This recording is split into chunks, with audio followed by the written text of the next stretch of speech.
আসসালামু আলাইকুম।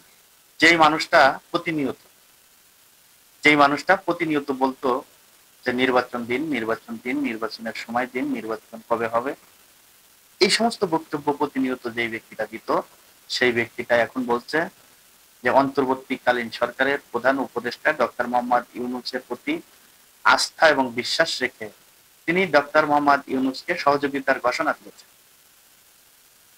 তিনি হলেন আর কেউ নয়, তিনি বিএনপির মহাসচিব মির্জা ফখরুল ইসলাম আলমগীর।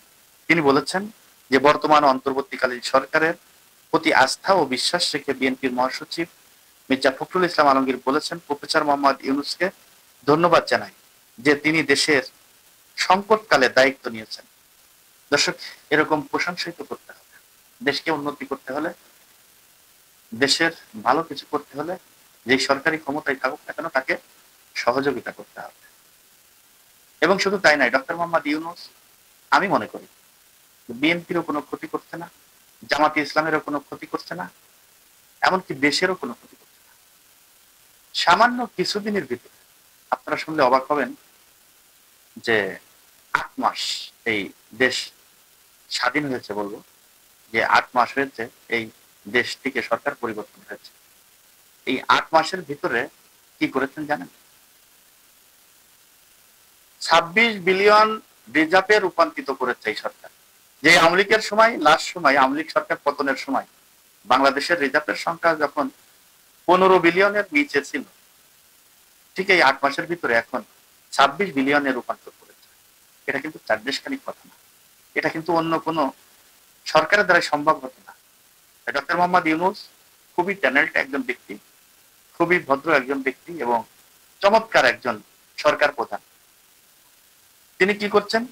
দেশের অর্থনীতি যেভাবে ঠিক রাখছেন, সেই সাথে সাথে দেশের বিভিন্ন দেশ থেকে অস্ত্র আনছেন, যুদ্ধের সরঞ্জাম আমাদের দেশে আনছেন। এটা অনেকেই জেনে গেছেন, অনেকে জানেন যে বাংলাদেশ বিশ্বের 50 ক্ষমতাধর দেশের ভিতরে 47তম স্থান অধিকার করেছে। এক দেশখানিক কথা। আমাদের দেশে পাকিস্তান থেকে অস্ত্র এসেছে, চীন থেকে অস্ত্র আসবে, তুরস্ক থেকে এসেছে। এই যে যেই যুদ্ধের জন্য যেই অস্ত্র প্রয়োজন দেশে, সেই অস্ত্রও আনছে এবং প্রত্যেকটা জিনিসপত্রের দাম একেবারে নিম্নমুখী রেখেছে। তারপরও দেশের রিজার্ভের সংখ্যা কেমনি বাড়তেছে, কমতেছে না।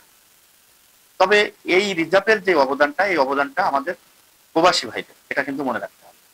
প্রবাসী ভাইদের গার্মেন্টস শিল্প কলকারখানায় যারা চাকরি করে এবং একটা অংশ কিন্তু তাদের। আমি বলবো সরকারকে যে যাই কিছু করুক না কেন, এই প্রবাসী ভাইদেরকে যত প্রকার সুযোগ সুবিধা আছে, যত প্রকার, সব প্রকার সুযোগ সুবিধা এই প্রবাসী ভাইদেরকে দেওয়া উচিত এবং গার্মেন্টস শ্রমিকদের। তাহলে দেখবেন যে দেশ আরো অতি দ্রুত উন্নয়ন হচ্ছে এবং দ্রুত এগিয়ে যাচ্ছে। দর্শক, এই ভিডিওটি যদি ভালো লেগে থাকে তাহলে আপনাদের কাছে অনুরোধ করে বলবো যে আমার চ্যানেলটিকে সাবস্ক্রাইব করবেন, যারা ফেসবুক থেকে দেখছেন ফলো করবেন।